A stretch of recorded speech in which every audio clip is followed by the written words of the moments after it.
Welcome everybody to this webinar on a next generation network demands a next generation organization. My name is Aaron Bosen Patel and I'm the Vice President of AI and Customer Experience at TM Forum. I'm absolutely delighted to welcome some of the panelists who should join me on stage at Mobile World Congress. Utpal Mangla, who's the Vice President and Senior Partner and Global Leader of IoT and Blockchain at IBM. Rajesh Mishra, the CTO and founder of Parallel Wireless. And Bijoy Pankajakshan, the Chief Strategy Officer of Mavenir. Welcome, everybody. So moving to some kind of more exciting technologies now and things that we're talking about. And Utpal, I know that you're at the forefront of some of this work that you're doing. So we're hearing a lot, and Rajesh and Bijoy, you've mentioned it as well. Things like edge computing. So, Utpal, what is the role of blockchain and edge computing? Is this going to really help us build the next generation for network demand? I would parse it into two pieces. I know there is a lot of excitement with edge and 5G. What we need to quickly figure out, and that's what we are working with our clients, is what is that net delta benefit that's going to come with 5G on the edge use cases. So a lot of our carriers, for example, provide edge use cases and edge services to our clients in the industrial space, in the energy space, in the utility space. So they are currently doing edge on the 4G. What is that net delta improvement, if you will, that will happen with 5G? What is the net set of new use cases that we could not harness, let's say on the shop floor, things that were not possible. So we need to look at the power of 5G, both from the three key strategic standpoints in terms of latency improvement, in terms of greater bandwidth, and then network slicing, and look at those existing use cases that are currently being supported on the edge, as well as new pieces of use cases that would evolve as a result of that. So we, in our company, are working with 5G use cases across all the industries, because it's going to impact all the industries, whether you look at it in the banking and financial services, whether you look at it in media and entertainment, whether you look at it from a gaming standpoint in the M&E space or industrial. What are those next set of use cases? Because that's where the carriers will be looking at to monetize their investments on 5G. And Rajesh, are you as excited as the industry is around the edge? I mean, is it time to get edgy? Good. Actually, short answer is yes. As we all know, right, edge has been there for quite some time. Even during the 3G days, people were talking about edge compute and mobile edge compute, MEC, if you look at some of those MEC activities. The challenge has been, right, the technology wasn't quite there yet, or the demand was not compelling enough to some of the business needs which were really needed. With 5G, actually, we have no choice to go onto that. However, we can't use the old way of edge compute, like the content caching or the CDN was the primary driver of those. Now with 5G, we have to talk about the whole thing, right? Which we touched a little bit on, like the slicing, the ultra low latency egress. The biggest thing is, again, if you look from total cost of ownership perspective, if the operators are carrying a vast amount of data into their network to a central location, that just adds so much cost of the transport into their network. So they have no choice as the 5G network starts to take shape to carry that data, which they could have easily egressed. There's a control aspects of it too, right? As you want to do ultra low latency or reliable communications, you want the control to be near the edge as well, right? The network slicing, end-to-end network slicing, right? So all these use cases obviously demand the edge type of architecture, and obviously the edge architecture cannot go anywhere without some sort of virtual CPE, like cloud deployment scenarios, where we can use this the cloud and automation infrastructure to deploy and manage these edge clouds or edge architecture. And so all these pieces actually come really nicely together for 5G use cases. And great. And Bijoy, if I can move this on, we're hearing a lot about cloud native businesses, but in reality, this is businesses that have network functions from the outset that run on servers, in the cloud environment. How far away are service providers from becoming, truly cloud native businesses? And there's a lot of legacy and complexity in their operations that they've got to overcome. Is it all a dream when we talk about becoming cloud native, or is it actually a reality? I'll address that question, but I think one part of your earlier question was not addressed, which was around blockchain. I think we discussed a lot about edge computing, but right. Let me quickly address the blockchain part as well, because we've been looking at blockchain for a while now, especially as we see it as a potential for any industry that's got a shared base set of information. So, for example, we've had fraud management solutions for a while where blockchain cryptographic capability can be used to link a mobile device to owner's identity.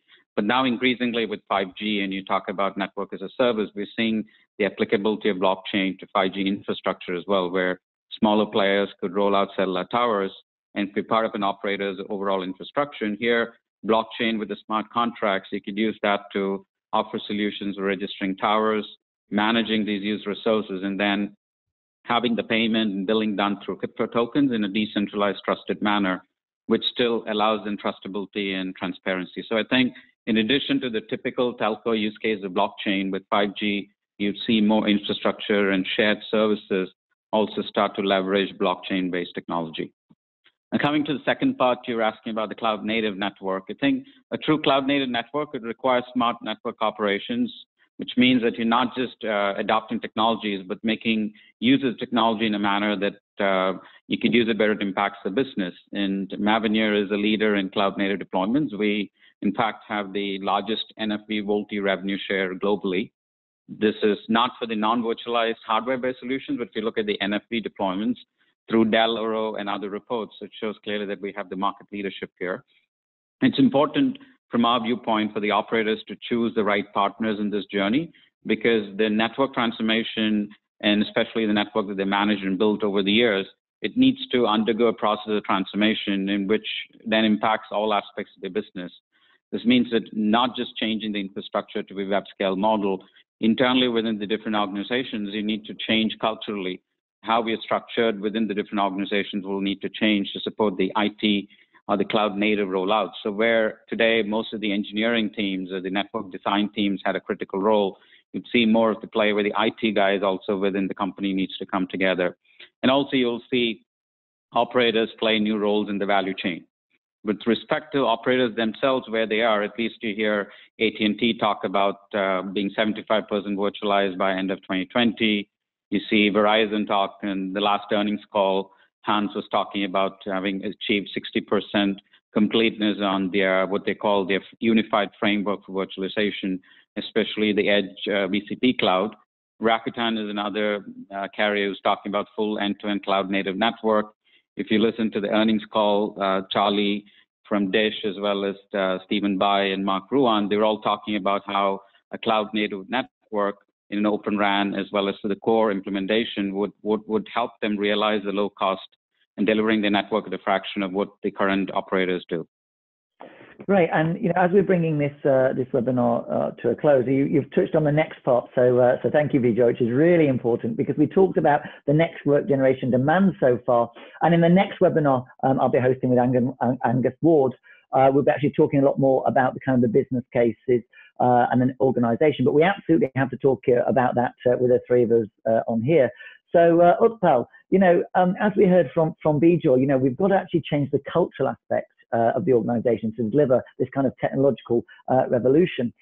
Utpal, how does that relationship then change between the business and IT teams, and is that really important to bring about this revolution that we need?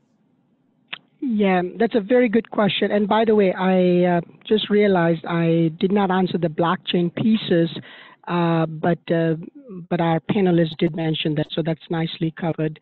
Going back to your question on the relationship between business and IT, and also in terms of some of the changes in the skills and the jobs of the future, it is very, very critical.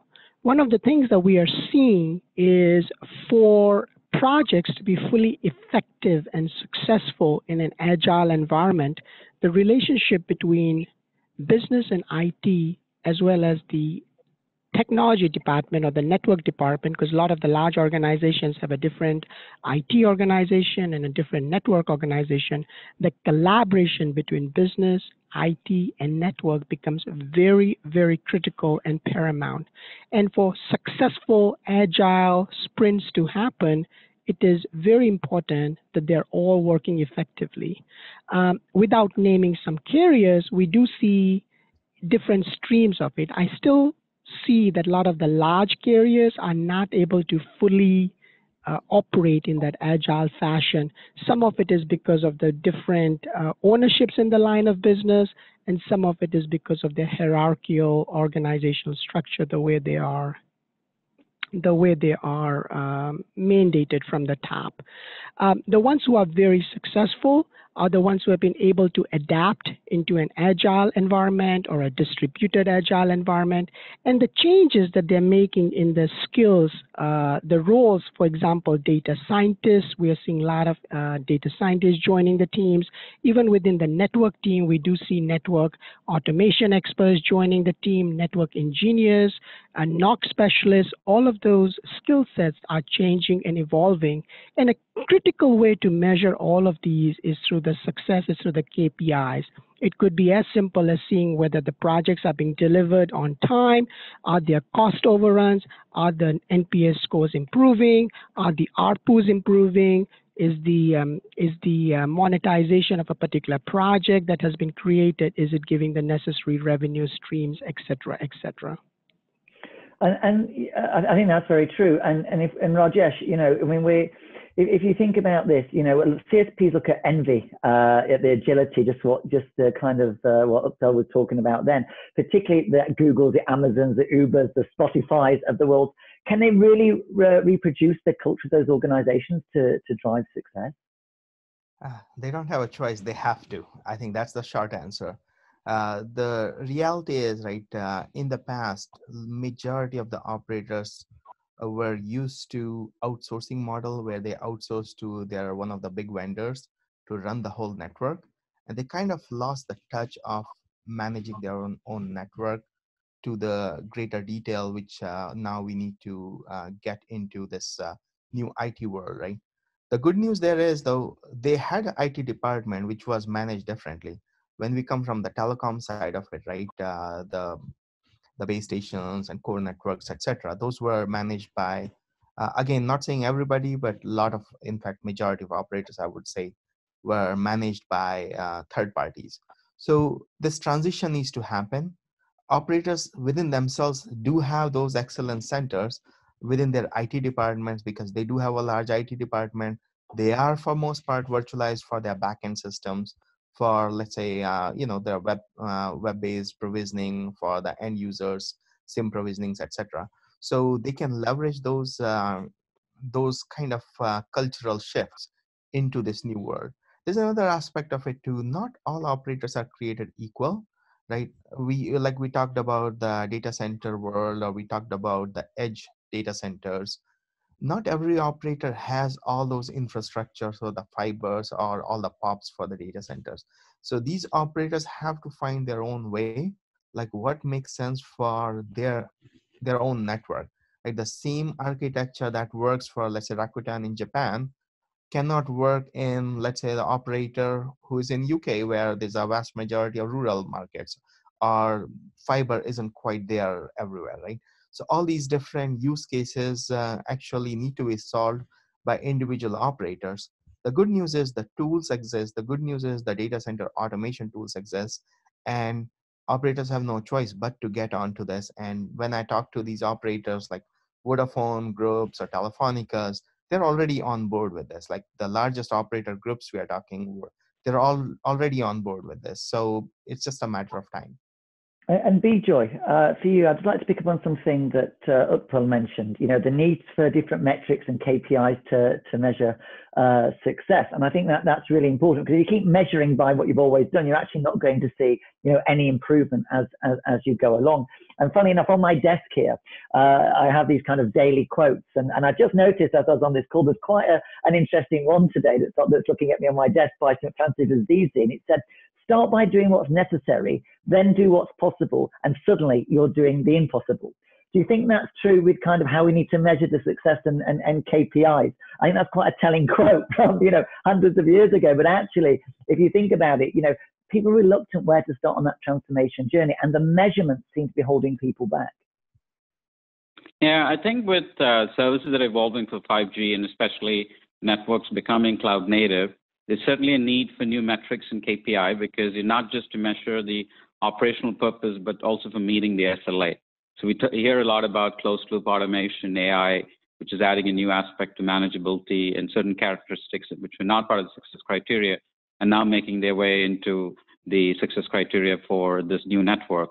For example, quality of experience is going to play a key role when it comes to measurements.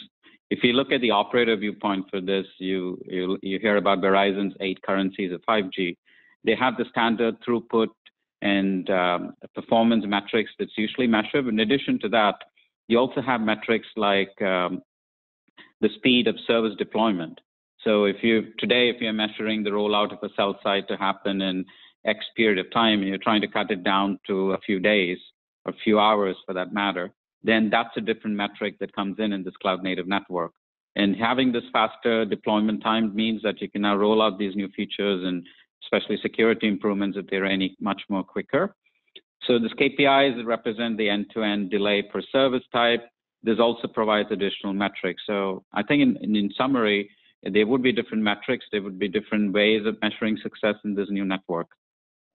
Great, and that brings us to the end of the conversation. I know we're unfortunately rapidly running out of time. I'd really like to thank Alex Lawrence and the GSMA for giving us the opportunity to record this session, as well as my panelists, Utpal Mangla, Rajesh Mishra, and Bijoy Pankaj Jaksham. Thank you very much for joining me and us today to have this fantastic discussion. I could talk all day long. I've got many, many more questions. I'm just disappointed I don't have the opportunity to ask any more. Hopefully, we'll get the opportunity to meet again, and hopefully run a panel at Mobile World Congress 2021, where I know we're all excited and looking forward to coming back to Barcelona to look at this in 2021. So thank you very much for joining us. I hope everybody who's been listening and watching at home, you've enjoyed this session. And just to remind people, there'll be another session we'll be recording where we'll be talking to Angus Ward, and we'll be looking at what are really the business applications of 5G in this network generation demands, and where does the business case lie. Thank you very much.